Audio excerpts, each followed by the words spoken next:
Hi, and welcome back to another Bearded Butchers broadcast. Scott Perkins, along with Seth Perkins. The Bearded Butchers? Man, it's been a minute. Yeah, as 2024 draws to a close, we're here to talk a little bit about reflection and the future heading into a new year. So, what a crazy year. I mean, where do we even start? 2024 was booming. Yeah, I mean, I think probably the most dramatic, obvious change is the fact that we built our headquarters and fulfillment center, which is where we're sitting right now. And that's been an absolute dream because we've been able to really just, have a lot more room to get the products that we, new products we already had, work on the administrative stuff, and then, as far as our fulfillment and all of that. Biggest increase this year with regard to our products has been our retail partners that continue to grow. So many of you know us through our e-commerce platform, beardedbutchers.com, which we started out of our butcher shop. We started shipping packages roughly 10 years ago with just our shakers, and then it's since grown into 350 plus individual products, a lot of kits, things that are all associated with butchering, and not just butchering, but specifically what we've used to grow our butcher shop into what it is today, which is the meat and spices that have gone together for centuries, and specifically clean spices. And if you want to know what the store Scott's talking about, go to beardedbutchers.com, go to the store locator, and you'll see a whole list of our partners on there all over the United States, Canada, some in the UK, distributor in Singapore, Australia. Pretty cool stuff. Some of the big heavy hitters, Academy Sports, Ace Hardware, Great Lakes Ace, Westlake Ace. Those are some of the big guys. And then we're getting into a lot of different stores, but stay tuned for some of those, some really exciting ones to come. Another big category for us has been Amazon. A lot of products move through Amazon. It's been huge. And something to keep in mind that Scott mentioned, the HQ and the distribution and fulfillment. We have our own crew right here on site. So when it comes to shipping times, a lot of times we're at the mercy of the, whether it be FedEx, UPS, USPS. So we're doing our absolute best to get these orders out the door, or our crew is, as fast as they possibly can. So appreciate your patience. And also thank each and every one of you for those orders, because that's why we're sitting in this building that we are right now, that we finished in 2024. So, yep, super thankful to each and every customer, Very whether much it be so. at the butcher shop, the e-commerce platform, or of course our large retail partners. So what about any personal achievements or goals? Anything this year that, how'd hunting season go for you, Seth? Good. Anything in particular? We talk about personal goals. I made a goal this year. I was going to run on my Assault Fitness treadmill as much as I possibly could. I finished off this morning 348 days of running in 2024. I only missed 17. And on average, how many miles is that? 5.5 typically. Sometimes I'd go 6 to 7. Sometimes I'd throw in a half marathon in there. But officially down 50 pounds from where I was 2 years ago. Feel incredible. Some people on the internet think maybe I'm sick. That's why I lost the weight. But I can tell you I have never felt better. Been cold plunging for a couple years. Scott and I and our product manager, Daniel, we all kind of do that. Not together, but just as inspiration to each other anyway. To climb our hind ends in a cold water tank every morning. But yeah, just mid-40s, never felt better. How about you? That's great. Oh, and sorry, you asked about hunting. Yes. Hunting season's going fantastic. Got a buck, got a couple does. My family's up to about 8 deer so far this year. So, yeah, it's been great. No big trips this year regarding hunting, just domestic stuff. Went to our hunting cabin. A couple of our guys did go on a hunt with the Badlands crew out in Oklahoma and were successful out there. So Josh and Jeremy had a great time with those guys. That was pretty cool to see. Yeah, and the saying goes that if you start out your day with a cold plunge and a 5 mile run, your day can't get any worse.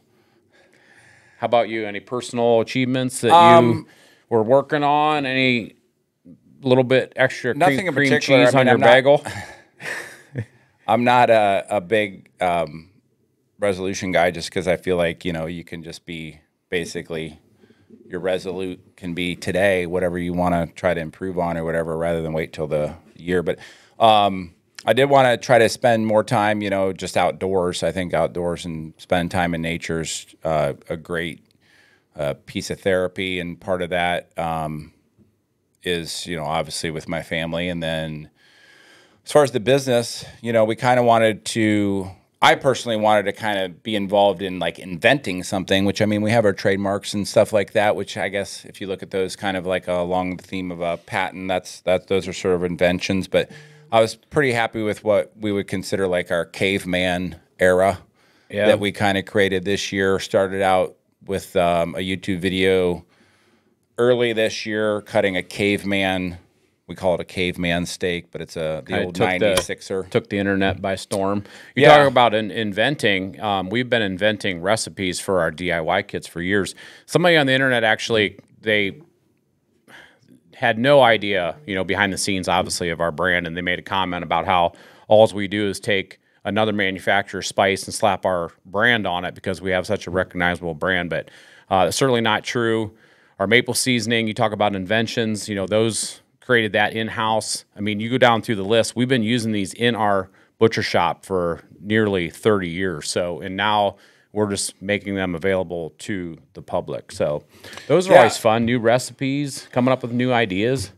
They really are. And then, we get to test them in our butcher shop, which is kind of like, in a sense, a huge test kitchen, which we're on track to do about 200,000 pounds of product produced out of that, a little more than that, butcher shop this year, which, like I said, is just a great way for us to spend time working on different flavors, different profiles, stuff like that, that we get to make it, taste it, sell it, and then we offer it as a product that you can purchase, and you can do the same thing yourself. Just acquire the protein. We do all the YouTube videos telling you how to mix everything together. We get great feedback on our kits, especially. Everything comes basically, you're baking a cake, but you're doing it with meat. You wind up with a bratwurst, a summer sausage, jerky sticks, that sort of thing. And then you get clean ingredients in there, which are super important because you want to know what goes into your meat, because assuming you acquired it, a lot of it can be through hunting, so you want it clean. I do want to touch on that for a minute because we see online where people say that we're too expensive. And then usually our reply is that we suggest that you take a competitor of ours and set it next to our product and compare the ingredients. For instance, maple sugar, we use real maple sugar. We don't use anything artificial. We have a natural curing nitrate methods available, celery powder and cherry juice powder and things like that. So we do suggest, if you think our prices are higher than normal, compare those ingredients, because they certainly are higher than normal, but there's a reason why. So, and talking about butchering, the current numbers on Ohio, and I say this all the time, you can hunt white-tailed deer in 42 states. In Ohio alone, I'll give you the numbers. So far there's been, and this is to date, this year, this hunting season, there's been 211,597 deer reported, the harvest. And that's just white-tailed deer, and that's just the state of Ohio. Now, if you take and you assume that you're going to get 40 pounds of boneless meat, and that's if you're saving some roasts and some chops and things like that, that's just the average. It's close to 8.5 million pounds of protein that you can take and turn into, like I said, the burgers, the sausages, everything that you want to put in your freezer. And that's a huge part of our business, is providing the products the cutlery, everything that goes with that. We really saw a need because there was a lot of local processors in our area, and we know it was happening nationwide where they were no longer doing deer processing. You talk about those numbers, you know, coming into households as far as the finished meat products, the poundage, and people have to do something with it. So we saw a real need for the educational videos, supplying the DIY kits, the ingredients, so folks can take these items. They can spend a weekend, you know, with their family and friends, and they can turn out some fantastic products. I was just showing Daniel. I'm a member of a lot of the. I know you are too, but the DIY processing I get pages myself in trouble on those pages on Facebook. But what I love to see is the end product that folks make using our products, and they're just saying how they're sharing it with their family and friends and how much they absolutely love it. So that part is. It's really cool. Well, and we came out with the Live the Legacy this year. That was our sort of our theme for this hunting season. It was really about taking the legacy or the traditions, and oftentimes with regard to the butchering process, the hunting processes with family, and those are centuries old traditions that we get to be a part of. And I thought it was interesting.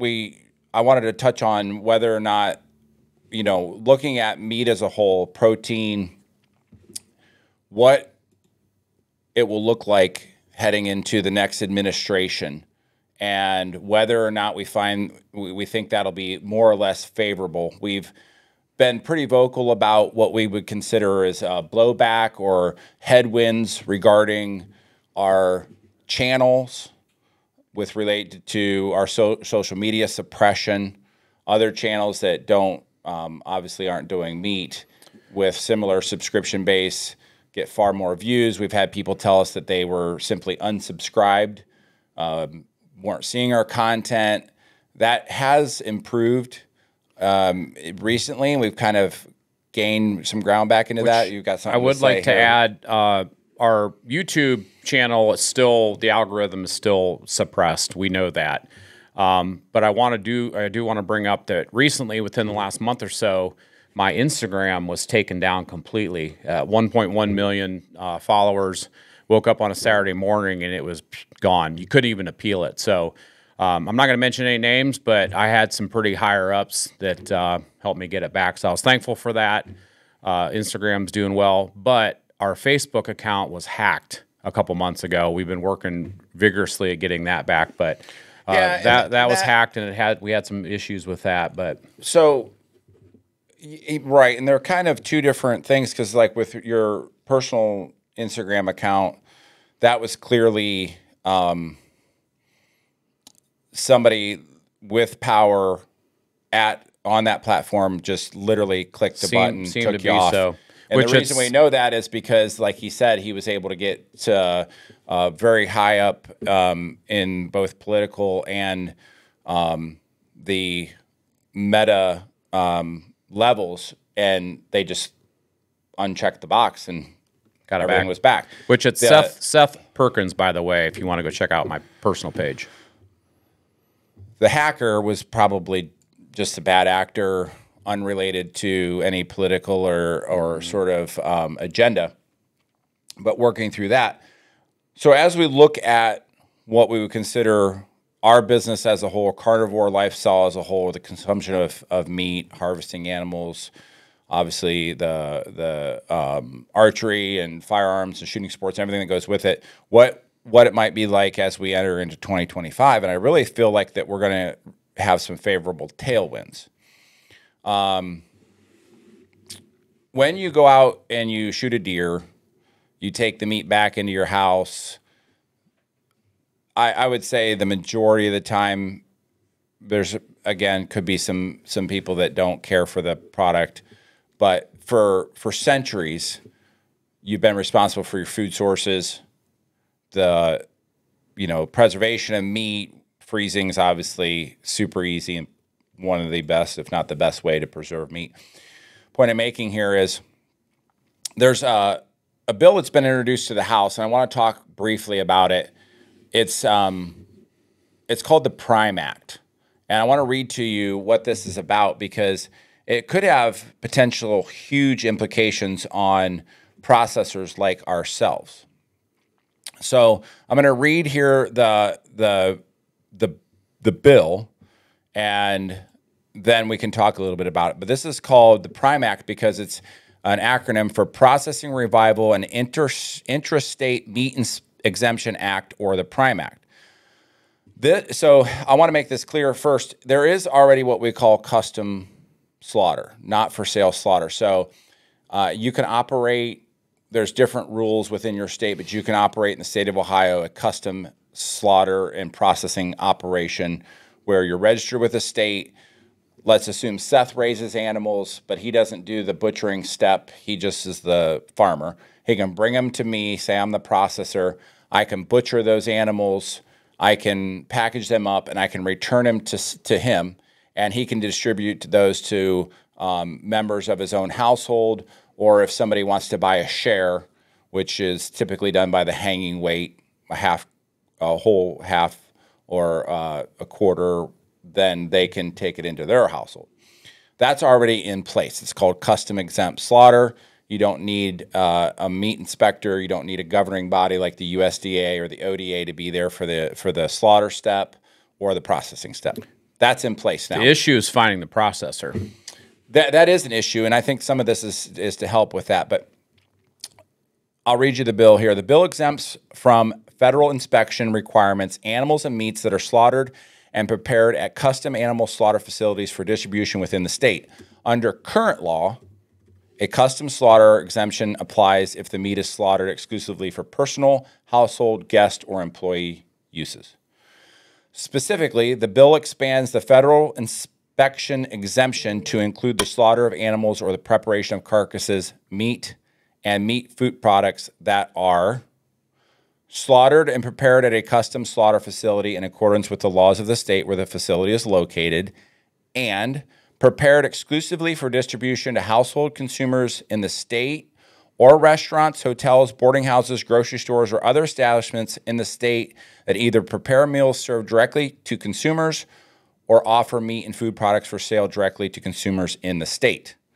This bill does not preempt any state law concerning the slaughter of animals or the preparation of carcasses, meat, and meat food products at a custom slaughter facility, or the sale of meat or meat food products. This was introduced in the House in April 25 of 23. It's been in there a while, and it was just introduced. It hasn't passed. It hasn't made it very far. So I'm sure this is on the Senate, the president. It has to go through all these steps. I'm sure this is on Robert Kennedy's watch list. Well, that's why I bring it up. It could be if Robert, if you're listening, we'd love to get on a podcast or something with you. Sure. Thomas Massey introduced this bill, and so this is interesting because what it would mean is a facility like ourselves, because we do direct to consumer, so we sell the product directly to the consumer, would, in other words, we don't distribute to, retail in out of state and that sort of thing, would change the slaughter inspection step. So you wouldn't be required to do the slaughter inspection. I mean, I don't know where this will go. It would be a huge reform because the act, which I think was passed in 1911 or 1913, is the Meat Inspection Act, which requires all animals that enter like food commerce to have inspection at the slaughter step. Some exemptions apply, exotics and things like that. Or obviously in this case, if you're your own meat inspector when you slaughter a deer, it's no different because you're going to evaluate it. If it's sick, you're going to be like, "Hey, I don't feel comfortable." It's no different than how many pounds of deer meat are entering U.S. household 8.5 million in Ohio. That's boneless pounds. So think about all those Depending folks. on what kind of shot you are. Think about all those folks that are eating that much deer meat in the state of Ohio. So it's like they're being their own inspector. If you get something on the ground, you're like, this one's probably not good. You're either going to feed it to your dog or you're going to, let the critters, take care of it. But yeah, I mean, some common sense here, folks. It's going to be interesting. And I feel like the other part of that is if we look at what changes might be coming with regard to, of course, we have lab-grown meat. Not necessarily a new thing, but I feel like, those companies are floundering. But I feel like there's going to be some of that's going to kind of go by the wayside. Now, there is a real threat, and these typically come around, and it's in regarding beef. If we look at the forecasts, the New World screwworm is in cattle in Mexico. So there's a subsequent U.S. import ban, and that's going to drive beef production, or we're not going to be importing, so we're going to have less beef. That's probably going to drive prices up. That's just with red meat, and of course, pork's going to watch that. And you have to understand, like the red meat industry and kind of the pork and the chicken they all kind of battle it out, see who can have supremacy in regard to reaching the American consumer. But beef is likely going to continue to rise next year, which is, again, another reason to go out and harvest your own or red meat in the form of whitetail or elk or whatever poison is. Start that homestead, get a couple cattle, get some goats, some lambs, some chickens, some pigs. Do your own processing, or if you've ever thought about opening a processing facility, I mean, now's the time. There's a real need for that in America. I mean, there's a huge shortage. And hopefully with our content, we're educating the public. Take on a whole beef carcass if you've been cutting your own deer. Or somebody just posted on our Instagram, and I reposted the story, how they took the leap of faith and processed an entire beef by themselves using our videos. So it's like, that's fantastic. That's exactly what we want to see. I mean, the bottom line is if you can get it in the freezer, you're good. Who cares what it looks like? I know we're pretty particular about our cuts because we're reselling them. But yeah, just get it in the freezer. Yeah, I mean, you learn over the time, what impacts quality, whether you have the chance to hang it for a dry aging period, and you just get better and better at it the more you do it. But food preservation or being responsible where your food comes from is a big deal, and I feel like there's going to be more support of that. There has been some to be fair, in the current administration, there has been some on the state level. There's been some grants, and a lot of this was from the COVID era with regard to the fact that the supply chain was apparent that it was broken. The general consumer, they didn't have access to agriculture and the rural areas where you maybe take it for granted that you have neighbors and farmers and butcher shops and everything. So grocery store shelves then became empty. So and there was some funding that has been put into the supply chain, specifically meat. So we have some funding that's been available that we didn't participate in. We're self-funded. We have the great YouTube channel, the e-commerce business, all that stuff that we've been able to upgrade equipment and do stuff in our butcher shop. And amazing consumers. So we didn't take any of those funds. I know some other butcher shops in the area have been able to use those funds to upgrade equipment and that sort of thing. But just be careful, because they'll tax them as income. And when the tax man comes, then he comes knocking on your door. You're going to have to pay for that. But it's just going to be very interesting. I mean, I'm thankful looking back at 2024, a lot of water under the bridge, going back to thinking about where we would have been a year ago, even 2 years ago. 2 years ago on Christmas Eve, the building was literally flapping in the wind because we had all the issues with our roof. Our first roof, which was a re-roof, blew off, and the original roof was on, and that was a rubber membrane, and that blew off on Christmas Eve 2022. And we then made the decision in January 23 to knock the remainder of the building down, couldn't save it, started the plans for the new building. So a year ago, in the end of 2023, we would have had a frame, a shell that was being worked on.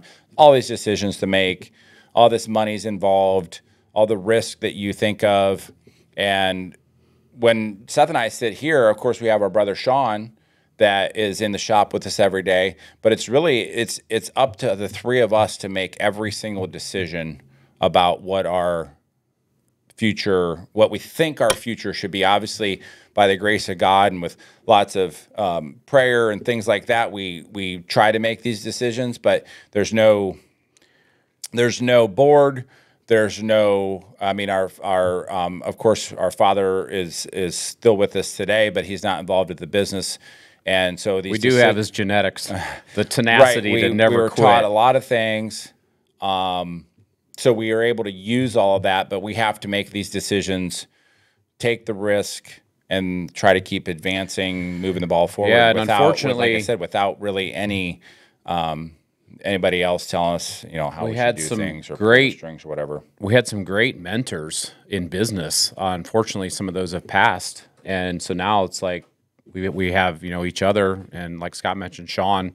In the mornings when we get to work, there's about 15 to 20 minutes every morning that we get to talk some high-level stuff as brothers. But and then, of course, Scott and I, it'll be 10 o'clock at night sometimes. We're trying to get the kids to bed, and we're talking about something business related. So we do have a really hard time shutting it off. Yeah, it's not uncommon for one of the last things that I do during the day is look at inventory levels.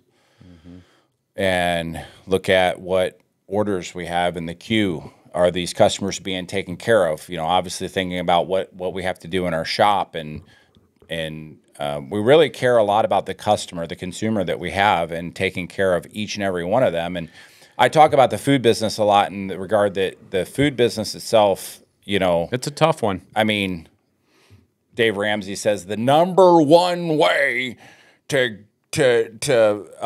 number one business to go out of business is the restaurant business. You don't want to be in the restaurant business. Which we were just with Dave Ramsey, so you did a pretty good job there. He's not wrong, and I had a conversation with one of the LaRoche brothers. Wave your arms, Seth. We got to turn the lights back on in here. Spencer, you get our lights for us. Seth told me not to talk too slow. And I told Scott him also told me to look at the camera. Looks at the camera. Yeah, Scott, you need to look at the camera. I need to look at the camera more. Hey, we're a little bit rusty. It's like flying an airplane. It takes you a minute to get back into the controls. Speaking of which, in 2025, I want to get back in our airplane. I know that's like, hey, look, there's a squirrel, but maybe not at the same time. No. Maybe we should get one of the ones with the Cirrus with a chute on it. Let's do it. I've been in one. That's pretty awesome. So I was talking to one of the LaRoche brothers that have the E3 restaurants and recently, and talking about how every bite has to be good. And in the food business, it's the same way. Every single bite had better be good. I think about that. You're going to hear about it. Every bratwurst that you make is 6 and 7 inches. They got to bite through that thing. They don't want to hit a bone or something like that. When I'm cutting a steak, I'll have it on the cutting block, and I'll be looking at the steak, and I'll be thinking, someone's going to take this home, and they're going to prepare it for themselves or a family member or it could friend. Be a special occasion. Yeah, it could be and celebrating. It's like they're going to be looking at this thing meticulously, picking apart and eating it. It has to be perfect. Yeah. Reminds me, we had a customer years ago that came into our store and they wanted a pound of ground bison with 0 fat. So just to explain a little bit about how we were raised by a military father. Do you remember this? What does 0 mean? So I ground a pound of ground bison for this customer. 0 means 0. This customer then brought this pound of ground bison back about a week later, and they stood at the counter and they said, "What is that right there?" Dad brought me out. I was probably a teenager at this point, and I said, "Well, that's a speck of fat." The customer said, "I thought I said 0 fat." So Dad made me write down on a piece of paper 1,000 times the word 0, so I would never forget what 0 meant. 0 means 0. There you have That'll sink in. Trust me. So while we're super grateful, the business that we have, the food business, like I said, every bite has to matter. Good. Yep. And obviously with our line of work, it's not a restaurant, so we're not responsible for God bless the restaurants out there. Well, I'm not sure. I mean, I know restaurant would be worse because, like I said, then you have the temperature of the product, and it's got to be just right when it reaches the table and all that stuff. We're actually relying on the consumer to be responsible for the preparation, the final cooking, and if they mess up the cooking, they may not have a good experience. But really, our end goal is to make sure that a consumer that has our product, whether it be something from our butcher shop, something from our e-commerce, which is generally going to be a spice, when they bring that bite up to their mouth, that they're going to enjoy that experience, and it's going to be an enriching experience for them, because that's our connection with that customer is and hopefully, through their food, and hopefully, and specifically meat. And hopefully they tell everybody else. I mean, that's word of mouth. It's the best advertising you can get. Yeah, we really want to make meat better through, like Seth said, through our education. Make meat great again. Make meat great again. That's what we're here for. Through education, how to do all this stuff at home, where it comes from, how to cook it, how to do all your own butchering, if you're into that sort of thing. There's so many wonderful ways to cook now, so much information that's out there. And then, of course, the spice is huge. I mean, if you take a slab of beef, nothing on it, nothing, it's not going to be nearly as good as having a little salt, sprinkle a little Bearded Butcher seasoning on there. Speaking of education, I do want to hit just a little bit on you. We talk about the algorithm on YouTube, and I do want to touch a little bit on our uploads. We haven't been uploading as often, and that is because, one, we'd be lying if we said we weren't just a little bit discouraged that when we do upload a video, it doesn't get the reach that we want to see. That's discouraging. However, having said that, we have been so busy, whether it's at our HQ or cutting meat. So Scott's typically involved a lot daily on the administration level, and I'm still swinging my hips on that bandsaw. So YouTube videos take a lot of time. It slows the processing floor down, or it even comes almost to a complete stop. So just keep that in mind. If you haven't been seeing the videos that wish you would be seeing, once a week uploads or even once a month, it's just simply because we are running and gunning. So, yeah, and it's not for lack of trying. We each put in, it's not uncommon for. I got up yesterday at 4:30. I went into the shop, loaded products into the oven for smoking at 5, and I took the last load out at 8:30, and there was everything else in between. So it's not uncommon for us to do a 15-hour day and do that back to back to back and try to cram everything in there. I think the challenges that we've faced, overcome, that continue, we will continue to overcome.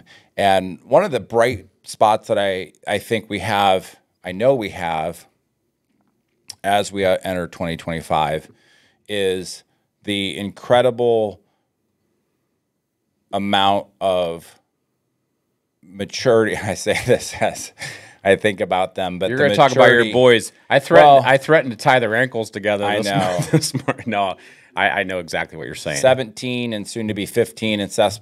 Well, I have more children than that, but I'm talking specifically about my older children. Seth's boys are just behind that, 16 and 14. Those four are heavily involved in what we're doing on both the butchering side and on the media side. And of course, we've got Spencer back there behind the controls, Sean's son, Spencer, which he's got a birthday coming up. Dude, I'm unk status. He's unk status. The mature one of the group. But it's fantastic. I love working with these boys. Yeah. I know I made the joke about tying their ankles together, but they're great. The next generation, I mean, think about I'm so proud of them. When I say that they're involved, I mean that they are heavily involved. Heavily involved. Every single photo that you see on our website, beardedbutchers.com, that's been taken, I think, and I say every single, I think Spencer might have slipped a few in there or somebody else, but the majority of them in the last year, all of our product photos, everything like that. Yeah, go to the website and look at all the listing photos. Taken by my son. The shorts? The shorts we've been doing, that video's been done by Seth's son. So they're working on that side of things, but then they're in the shop doing tons of work. My oldest son has taken like 50% of my workload at least of the actual butchering process under, the cleaning and all that stuff that used to do. he's been doing it. So these Meanwhile, are huge getting bright spots in getting our future. their you know, and then going home and getting their whether they Working start on their out education. their home school. So, and God bless our wives for, you know, juggling our crazy lifestyles, because I agree. it's pretty wild. Well, and then we have more children, younger children, so they have their, you know, raising the children. And that's just our segment of the family. Like Seth mentioned, obviously Spencer and his dad, Sean, our sister Stacy, who's at the shop. She runs all the products in the retail store that aren't meat. Makes it a great, lovely store. Our niece, Alyssa, who's now works in the administration with me. And then outside of that, we have a big group of employees that have been with us for a long time, continue to run a lot of parts of the brand that we simply couldn't cover as we've grown. and our dear mother, And our dear sweet she's a mother, godsend. who prays for us every single day, and it's probably the reason why we always say that our mother worked too hard for us not to be great, or at least try to be great. Yep. So that's an idea of where we're at currently. I think the overarching theme is that we are busy butchers, the busy bearded butchers. Busy bees, busy beardeds. Let's talk a little bit about going into 2025. I know a goal that I have, which I just messaged you about the other day. Lose another 50 pounds. No, I don't want to do that. I watched our hunting trip back from when we went to New Mexico with Josh Smith from Montana Knife Company. I told Scott, I said, my goal for 2025 is to get back out to New Mexico, or at least out west, and I'm taking him with me. So hopefully we can get that done in 2025. We have property in the southeastern part of the state that we try to spend some time at. It's kind of difficult to get there. So more time outdoors, more time with the family, focusing on building the brand. You should see our DIY category hugely increase in the wholesale market. So going out to all those stores. If you know of a store and you want to see our products in, just go up to the manager and say, hey, you know, I think Bearded Butchers would look good in here. That sort of thing. If you have any YouTube videos, throw them in the comments on this video. We'd like to, you know, for us, we're thinking up all these ideas. So we're our own, you know, producers. Typically, my best thinking comes from when I'm running or sitting in a tree stand. So I try to do that as much as I can. But we toss ideas back and forth, but we do run out of ideas. So if you have one, throw it in the comments. We'd love to know what you want to see next on YouTube. We do have some opportunities to do some collabs. Those are tough because they require travel sometimes. There's some podcast collabs that we have opportunities to do, so you may see more of that in 2025. Our relationship with Montana Knife Company has been fantastic. Love those guys, Josh, Brandon, the whole crew out there. We did the knife drops with them. Those were a huge success. American-made knives right in Montana. Hopefully we can get out there and visit those guys. So just, yeah, a lot of exciting stuff. More of what we're doing. We're working at better packaging. You know, we started out the DIY brand with Ziploc bags and markers. Somebody commented and said they miss those days, but we're just trying to, you know, make a product that looks better on the store shelves when the consumer receives it in their mailbox. Just all around better looking product to match what's inside the bag. But yeah, just a lot of cool stuff. We're really looking forward to 2025. That's right. And I think most importantly, thanks be to God for the blessings that we have. Thanks Amen. be to you, the customer, the viewer, the subscriber, those that support us. We are so thankful. Without you, we wouldn't be able to put shoes on our children's feet, and we wouldn't have this great business that we have. So I agree. Finding ourselves extremely grateful at the end of 2024, and is equally optimistic and looking forward to 2025. I agree. 2024 has been fantastic. Hopefully 2025 is even better. Wish you all a happy new year. Got anything else? I think that's it, and we'll see you next year. The old joke. As we always say in the end of our videos, see you next time.